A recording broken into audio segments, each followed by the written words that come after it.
I've used it in the Netflix TV show on the Formula 1, I've used it in a high-end video game that comes out later this year. I've used it in other projects at the moment. I'm working on a movie with Warner Music and I'm using it there too. It's got everything covered, and this is why I think from a sound point of view it is state of the art. So it's gonna live with me for a long time, and you can really use all the presets and everything that's in there as it is.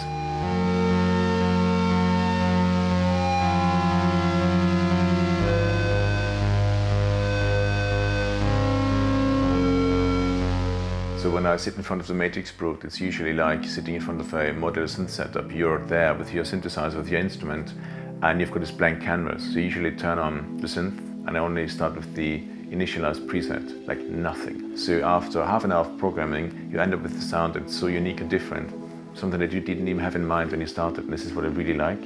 So the MatrixBrute is unique because it has got the matrix, where the name comes from, of course. And this combined with the modular synth setup is just a dream, because I can use the matrix as my center hub. So for this Netflix Formula 1 show, I was asked to come up with a main theme, like an opening theme. And I started with the MatrixBrute, just to experiment. And the sequence I had already programmed, and then I went to modulation sources. And I thought, okay, this blue looks really nice, like the blue light. And then I just typed in F1, and it made the perfect sound that I had almost kind of programmed. But with those extra few lights flashing, it was the perfect sound for the show.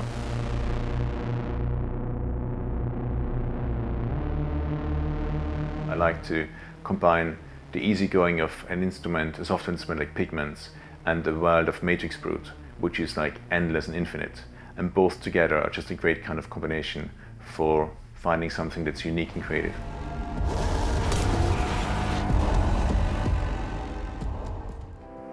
Gaming started for me after uni, so everything's a bit open to interpretation and there's a lot of creative space in that. I got the chance to work on a video game called Grand Theft Auto, and this started kind of my game career. Later on came Sega and Creative Assembly, Sony Video Games in London with a great game, Killzone.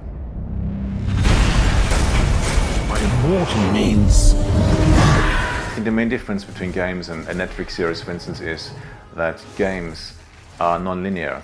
So you write usually tracks of 3 minutes in length, you deliver certain stems, but then you have to give the developer enough creativity and space to introduce certain elements at certain points when the player is doing something that's unexpected or at a different timing than you had it in mind. I guess inspiration comes from different sources. It could be the brief itself, you read a brief and you're inspired. Pigments is an absolute dream to write with, because you have everything from bass to synths to leads to everything you need, and all the sound design capabilities too, and that's what I use most of the time. So I just open up a preset or a blank sound and just draw something in. You can really hone in the pictures, or whatever happens on the picture side.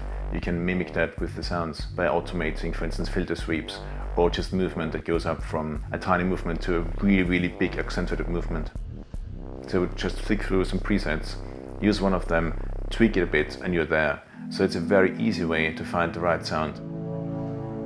You would have to look into your samplers or your software instruments to find something that inspires you. And I often go to my analog synths or into a software, especially Pigments, for instance, all the sequences in there. You can easily manipulate sounds, and you take that as a baseline, like a basic idea, and then you bring it back in with some real instruments. When you mix them and treat them with effects, sometimes the borders kind of blur and you don't know quite what you're listening to. And I like kind of this bit of intrigue to have that in my music.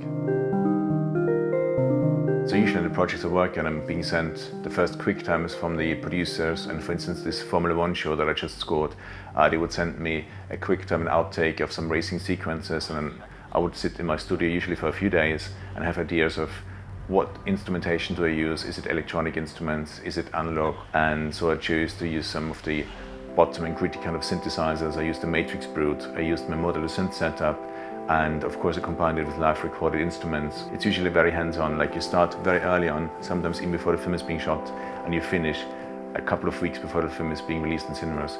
So it's sometimes a very intense thing, but it's very important, I think, to bring in your own expertise and to really help the filmmakers to see their vision through and to help them on the music side.